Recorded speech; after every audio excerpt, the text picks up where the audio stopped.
Hello friends, मैं सोनम जैन। आप सभी देख रहे हैं एस जे सोनम चैनल पर आप सभी का स्वागत है। दोस्तों, आज की कहानी है हर कोई एक जैसा नहीं होता। कहानी शुरू करें उसके पहले कर दीजिए चैनल को सब्सक्राइब, क्योंकि जब भी मैं लेकर आऊँ नई नई कहानियाँ तो आप सभी को पता चल सके। और वीडियो को लाइक एंड शेयर करना बिल्कुल नहीं भूलिएगा। इससे मुझे मिलती है नई नई कहानियाँ लिखने के लिए प्रेरणा। और कमेंट्स भी ज़रूर किया कीजिएगा कि आप सभी को मेरी कहानियाँ कैसी लगती हैं। तो चलिए कहानी शुरू करते हैं।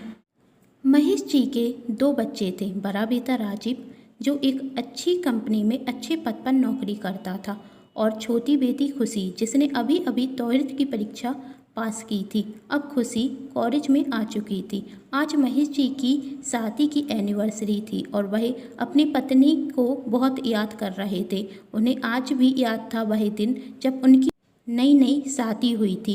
उनकी पत्नी आशा जी ने बहुत जल्द घर की जिम्मेदारियां संभाल ली थी, और आशा जी के आने के बाद मुकेश जी पहले से ज़्यादा खुश रहने लगे थे। और जब उनकी ज़िंदगी में उनका बड़ा बेटा राजीव और कुछ साल बाद उनकी छोटी बेटी खुशी आई, तो उनकी खुशियाँ और बढ़ जाती। उनका छोटा सा परिवार पूरा हो चुका था। वह बहुत खुश थे, लेकिन उनकी खुशी को नचल लग गई थी। संजना के जन्म के 1 वर्ष बाद ही उनकी पत्नी आशा जी उन्हें छोड़कर चली गई थी। आशा जी के जाने के बाद मुकेश जी अकेले पड़ गए थे। उन्होंने अकेले ही अपने दोनों बच्चों की परवरिश की। उन्होंने कभी भी अपने बच्चों को माँ की कमी होने नहीं दी। आखिर उन्होंने अपनी पत्नी से वादा किया था कि वह कभी भी उन्हें माँ की कमी महसूस नहीं होने देंगे। आशा जी के जाने के बाद मुकेश जी अपने बच्चों के लिए पिता के साथ साथ माँ की भी भूमिका निभाते थे। मुकेश जी के कई परिचित और उनके दोस्त कहते थे कि तुम अकेले हो, अपने दोनों बच्चों को कैसे देखोगे, तुम दूसरी शादी कर लो। लेकिन उन्होंने दूसरी शादी करने से मना कर दिया। कहा, कहीं दूसरी माँ ने उनसे प्यार नहीं किया तो, इनके साथ सौतेरा व्यवहार किया तो, मैं अपने बच्चों की ज़िंदगी में सौतेरी माँ लाना नहीं चाहता। तभी उनके एक दोस्त ने उन्हें समझाया भी था कि हर सौतेली माँ एक सी नहीं होती। मुकेश जी ने भी कहा था, तुम सच कह रहे हो कि हर सौतेली माँ बुरी नहीं होती, लेकिन फिर भी मैं दूसरी शादी नहीं करूँगा।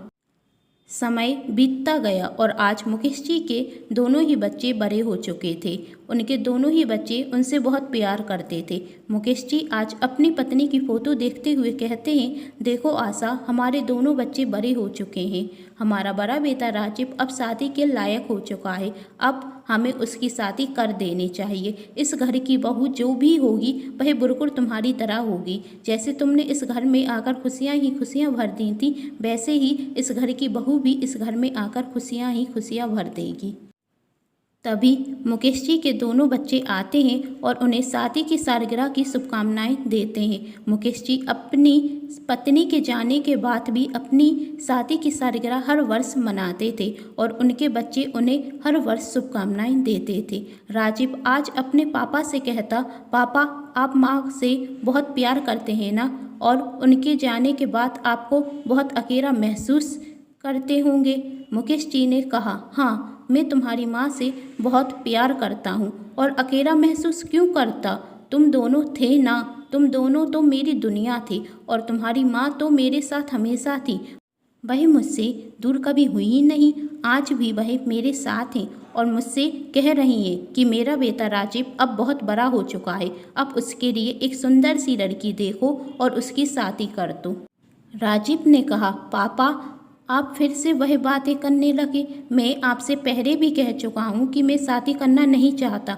मुकेश जी ने अपने बेटे को समझाते हुए कहा, बेटा, मैं जानता हूँ कि तुम शादी करना क्यों नहीं चाहते। हम जब पहले लड़की देखने गए थे तब उस लड़की ने तुमसे कहा था कि वह उस लड़के से शादी करना चाहती है जो अपने माता पिता को छोड़कर मेरे साथ रहने के लिए आ जाए, और तुमने इस बात से नाराज होकर उससे शादी करने से मना कर दिया था, जबकि वह लड़की तुम्हें बहुत पसंद थी। राजीव ने कहा, तो क्या करता पापा, आपको और अपनी छोटी बहन को उसके लिए छोड़ देता? आपने तो दूसरी शादी सिर्फ इसलिए नहीं की हमें सौतेली माँ परेशान ना करे और आप चाहते हैं कि मैं अपनी शादी कर कर आपको और अपनी छोटी बहन को छोड़ दूँ?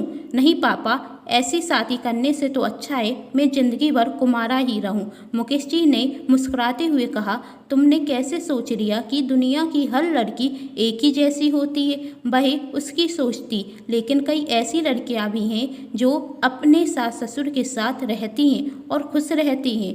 और अभी अभी तुम्हारे मामा का फ़ोन आया था, उन्होंने तुम्हारे लिए एक रिश्ता बताया है। राजीव कहता, लेकिन पापा। तभी मुकेश जी ने कहा, लेकिन बेकिन कुछ भी नहीं, तुम जाकर एक बार लड़की देख लो और उसके परिवार वालों से मिल लो। यदि रिश्ता पसंद आया तो शादी करेंगे, वरना नहीं करेंगे। एक बार मिलने में क्या जाता है। राजीव अपने पिता को मना नहीं कर सका और वह भी लड़की देखने के लिए तैयार हो जाता। मुकेश जी कहते हैं, पहले तुम जाकर लड़की देख लो, यदि तुम्हें लड़की पसंद होगी तभी हम आगे की बात बढ़ाएंगे। राजीव अपने एक दोस्त के साथ मधु को देखने के लिए जाता है। तभी राजीव का दोस्त राजीव से कहता है, अब तो बहुत जल्द तू दूल्हा बन जाएगा। तभी राजीव कहता, फालतू की बातें बंद कर, मैं कोई भी शादी करने वाला नहीं हूँ। वह तो पापा की जिद थी, इसलिए लड़की देखने जा रहा हूँ। वहाँ जाकर मैं लड़की से साफ साफ कह दूंगा कि मैं शादी करना नहीं चाहता। राजीव का दोस्त, तू फिर से वही बातें करने लगा। अंकल ने तुझे समझाया है ना कि हर लड़की एक सी नहीं होती, फिर क्यों तू बार बार वही बातें करता है? राजीव ने कहा, वह सब मैं नहीं जानता, लेकिन मैं अभी शादी करना नहीं चाहता। वहाँ दूसरी ओर मधु की दोस्त मधु को तैयार कर रही थी। तभी मधु अपनी दोस्त से कहती है, तैयार होने का भी क्या फ़ायदा, लड़के वाले आएंगे, मुझे देखेंगे और शादी के लिए मना कर कर चले जाएंगे। माँ पापा को भी इतनी सी बात समझ में क्यों नहीं आती कि मैं मौती हूँ और मुझसे कोई भी लड़का शादी नहीं करेगा। हर बार यही तो होता है, लड़के वाले आते हैं, मुझे देखते हैं और चले जाते हैं। फिर भी ना जाने क्यों माँ पापा किसी ना किसी लड़के को बुला ही देते हैं मुझे देखने के लिए। इस बार तो मैं साफ साफ कह दूंगी कि अब मुझे शादी ही नहीं करनी। मैं पढ़ी लिखी हूँ, मैं अपने पैरों पर खड़ी हो सकती हूँ। मुझे नहीं है किसी भी लड़के की ज़रूरत, नहीं करनी अब मुझे कोई भी शादी। मधु की दोस्त ने कहा, तुम हर बार यही क्यों सोचती हो? ऐसा भी हो सकता है जो लड़का आए वह तेरा रूप नहीं अंदर का मन देखे। मधु ने कहा, तू ना अपनी फालतू की बातें अपने पास रख। आज के ज़माने में ना ही ऐसे लड़के होते हैं और ना ही होने वाले, और सपनों वाली बातें तू मुझसे क्या ही मत कर। तभी मधु की माँ मधु को बुलाती हैं और कहती, राजीव तुम्हें देखने के लिए आ गया है, तुम नीचे आ जाओ। मधु नीचे चली जाती है। राजीव का मधु के माता पिता बहुत अच्छे से स्वागत करते हैं। राजीव को समझ में नहीं आ रहा था कि इनसे कैसे कहें कि वह उनकी लड़की से शादी करना नहीं चाहता।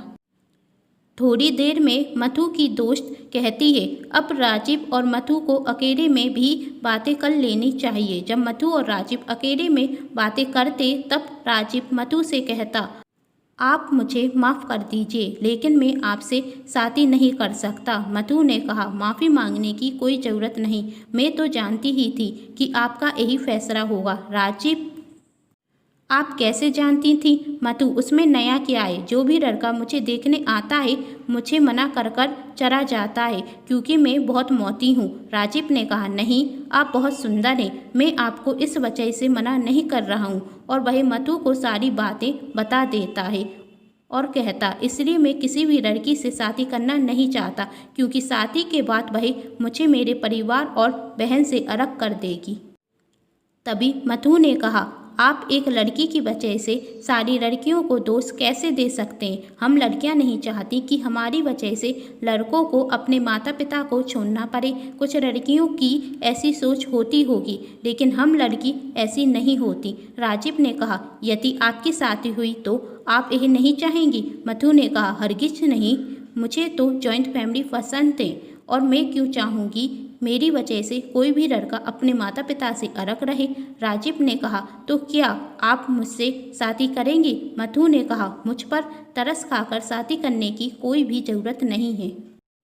राजीव ने कहा, मैं आपसे पहले भी कह चुका हूँ और अब भी कह रहा हूँ, आप बहुत सुंदर हैं। सच में आप बहुत सुंदर हैं, मन से भी और रंग से भी। मुझे आप बहुत पसंद हैं। यदि आपको भी मैं पसंद हूँ तो हम इस शादी की बात को आगे बढ़ाते हैं। मधु ने भी मुस्कुराते हुए शादी के लिए हाँ कह दिया। राजीव मधु के माता पिता से कहता है कि मुझे मधु पसंद है, लेकिन आखिरी फैसला मेरे पापा का ही होगा। कुछ दिनों बाद राजीव के पिता और उसकी छोटी बहन मधु को देखने के लिए आते। राजीव के पिता को मधु बहुत पसंद आती और वही रिश्ते के लिए हाँ कर कर वहाँ से चले आते। लेकिन राजीव की छोटी बहन कहती, पापा आपने मधु को देखा था, वह कितनी मोटी थी। भैया आपको वही लड़की पसंद कैसे आई?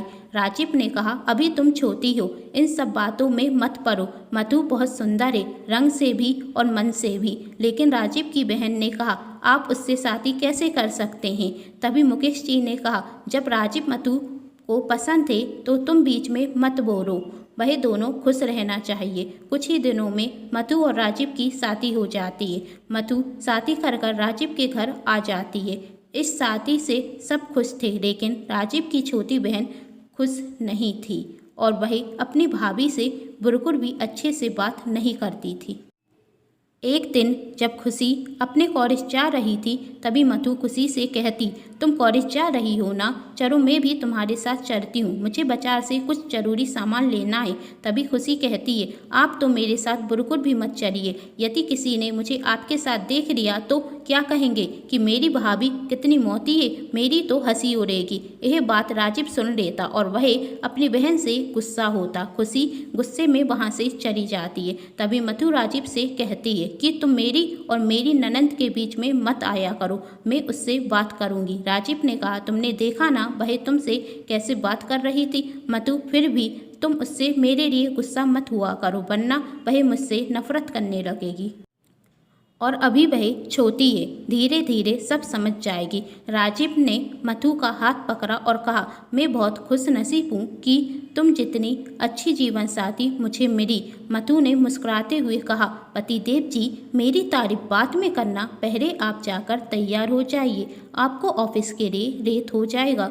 राजीव ने कहा, तुम भी तैयार हो जाओ, तुम मेरे साथ बाजार चलना, तुम्हें जो जो सामान लेना है वह ले लेना। राजीव जब मधु के साथ बाजार जाती तब राजीव को संजना मिलती, जिससे राजीव ने शादी करने से मना कर दिया था। संजना राजीव से कहती, इस मोती से की है तुमने शादी, इससे अच्छा तो मुझसे कर लेते, कम से कम कहीं घूमने में तुम्हें शर्म तो नहीं आती। राजीव ने कहा, मुझे उसके साथ घूमने में शर्म नहीं आती, बल्कि गर्व होता है, और तुमसे शादी कर कर मैं हमेशा दुखी ही रहता, कभी खुश नहीं रह पाता। जिस सुंदरता का तुम्हें इतना घमंड है, उससे ज़्यादा सुंदर तो उसका मन है। और आज के बाद मेरी पत्नी के बारे में मुझसे कुछ भी मत कहना। संजना मुँह चुराते हुए वहाँ से चली जाती है। मधु कहती, वैसे खुश नसीब तो मैं भी हूँ कि मुझे तुम जितना अच्छा जीवन साथी मिला। राजीव कहता, हम सब कितने खुश हैं, लेकिन खुशी ना जाने कब तुम्हें समझेगी। मधु ने कहा, बहुत जल्द। इस तरह कुछ दिन निकलते गए। एक दिन खुशी की कुछ दोस्त घर पर आती तो वह खुशी से कहती कि तुम अपनी भाभी से नहीं मिलवाओगी। खुशी मन में सोचती, यदि मैं इन सबको अपनी भाभी से मिलवा दूंगी तो यह सब मुझ पर कितना हंसेंगी कि मेरी भाभी कितनी मोटी हैं और रोज़ मुझे चिढ़ाएंगी। इसलिए खुशी झूठ कह देती भाभी घर पर नहीं है। उसी वक्त मधु वहाँ आ जाती। तभी खुशी की दोस्त कहती, तुमने झूठ क्यों कहा, तेरी भाभी तो घर पर ही है। खुशी तो क्या करती, यदि मैं इनसे तुम सबको मिलवा देती तो तुम सब मुझ पर हंसती ना, जैसे अब हंस रही हो। मधु यह सब सुन लेती और उसे बहुत बुरा लगता है। वह अपने कमरे में चली जाती है। तभी खुशी की एक दोस्त कहती, वह तेरी भाभी हैं, तुझे उनसे इस तरह बात नहीं करनी चाहिए। देख, तेरा इतना कहने के बाद भी उन्होंने तुझसे कुछ भी नहीं कहा। तभी खुशी अपनी दोस्त से कहती, तू मुझे ज्ञान मत दे, तेरी भाभी बहुत सुंदर है ना, इसलिए तू इस तरीके की बातें कर रही है। मुझे तो इनके साथ कहीं घूमने में भी शर्म आती है। खुशी की दोस्त कहती, और मुझे तेरी घटिया सोच पर शर्म आती है, कहकर वहाँ से चली जाती। खुशी मन में सोचती है, मैंने भैया से कहा था कि इनसे शादी मत करना। इस मोती से शादी कर कर उन्होंने मेरी कॉलेज की दोस्तों के सामने बेइज्जती करा दी। एक दिन खुशी अपनी दोस्त से फ़ोन पर बात कर रही थी। यह पढ़ाई मुझसे बिल्कुल नहीं होती और इकोनॉमिक्स वही तो मुझे बिल्कुल भी समझ में नहीं आती। तुम ही आकर मुझे कुछ समझा दो, वरना इस साल तो मैं फेल हो जाऊंगी। खुशी की दोस्त कहती, आ तो जाती, लेकिन मेरी तबीयत बिल्कुल भी ठीक नहीं है। खुशी अब किससे कहूँ? भैया से कहूँगी तो उनके पास समय नहीं होगा, कौन पढ़ाएगा मुझे इकोनॉमिक्स। तभी खुशी की दोस्त कहती, तू अपनी भाभी से बात क्यों नहीं करती? तेरी भाभी तो पढ़ाई में बहुत होशियार है, वह तुझे बहुत अच्छे से समझा देंगी। खुशी गुस्से में अपनी दोस्त से कहती, तू नहीं आ सकती तो मत आ, लेकिन मुझे मत बता मुझे क्या करना है, मैं खुद पर रहूँगी, किसी की भी ज़रूरत नहीं है मुझे, कहकर फ़ोन रख देती और सोचती, कह तो बड़े आराम से दिया कि किसी की भी ज़रूरत नहीं है मुझे, लेकिन यह इकोनॉमिक्स तो मेरे पल्ले ही नहीं पड़ती। अब क्या करूँ? भाभी से जाकर मदद मांगूँ? नहीं, यदि उनसे मदद मांगूंगी तो उन्हें भाव भी बहुत आएंगे और वह मेरी मदद करेंगे भी क्यों?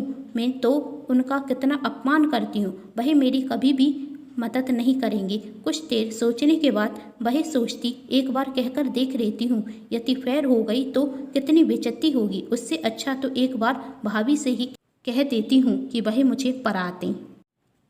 खुशी अपनी भाभी के कमरे में जाती, तब मधु अपना कोई काम कर रही थी। तभी खुशी अपनी भाभी से कहती, भाभी भाई मुझे आपकी मदद की ज़रूरत है। मधु ने कहा, बोलो क्या मदद चाहिए? खुशी, क्या आप मुझे इकोनॉमिक्स पढ़ा दोगी?